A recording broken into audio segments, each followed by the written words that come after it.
ओम नमः शिवाय। जय श्री राम। आप सभी को गुरु पूर्णिमा की बहुत बहुत शुभकामनाएं। देखिए, इस ब्रह्मांड में या यूं कह लो कि मैं इस संसार में दो ही तरह की ऊर्जा है, एक तो पॉजिटिव ऊर्जा और एक नेगेटिव, यानी एक नकारात्मकता और एक सकारात्मकता।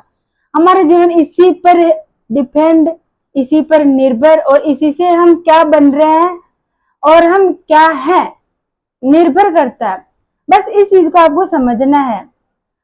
इस गुरु पूर्णिमा के उपलक्ष्य में आपको आप गुरु का क्या रोल है, इस चीज को मुझे बताने की जरूरत ही नहीं है, क्योंकि ये रोल समझ करके भी हम जब अच्छे बुरे के परख नहीं कर पा रहे, फिर भी रास्ता हमारा क्या है, वो चीज आप चल रहे हो, तो फिर आप समझ करके भी ना समझो। इसीलिए मैं इस बात को आपको दोबारा बोलूंगी कि दो ही तरह की प्रकृति में ऊर्जा, अच्छी और बुरी, नेगेटिविटी और पॉजिटिविटी।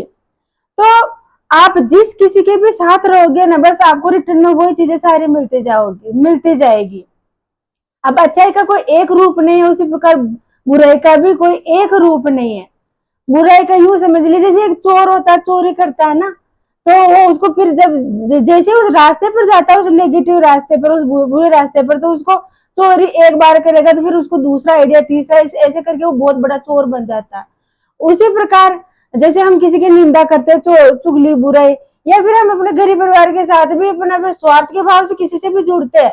आप गुरु बनाते हो तो भी स्वार्थ के भाव से, पूजा करते तो भी स्वार्थ के भाव से कि मुझे कुछ चाहिए। ये मतलब बुराई का कोई एक रूप है ही नहीं, किसी भी रूप में हो सकती है वो। तो आप जो जिस चीज की संगति कर रहे हो, फिर उसमें गहराई में चले जाती है वो चीजें, और आप भी वैसे बन जाते हैं, आपको पता ही नहीं लगता।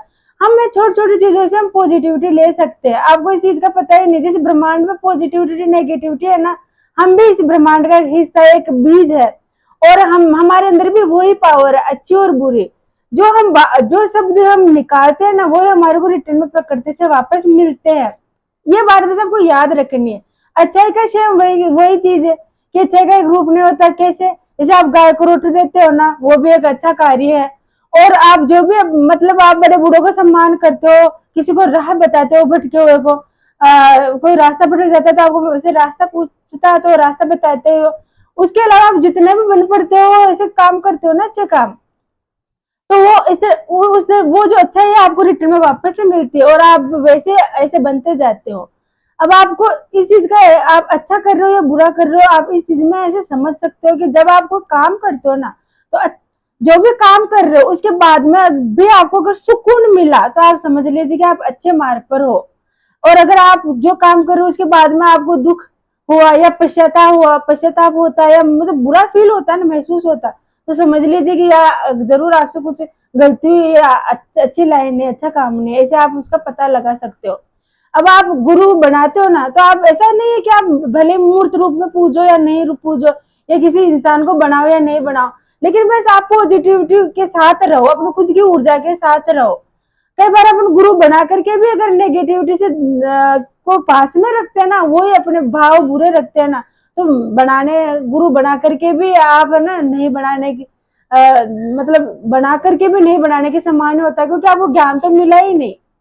आपने और उसी और वही दूसरी ओर, जब आप अपने जो भी कर्म कर रहे हो, निस्वार्थ भाव से जो भी चीजें कर रहे हो, तो आप गुरु नहीं बना रहे हो तो भी आप गुरु के बनाने के बराबर ही है, क्योंकि आप पॉजिटिव ऊर्जा के साथ हो।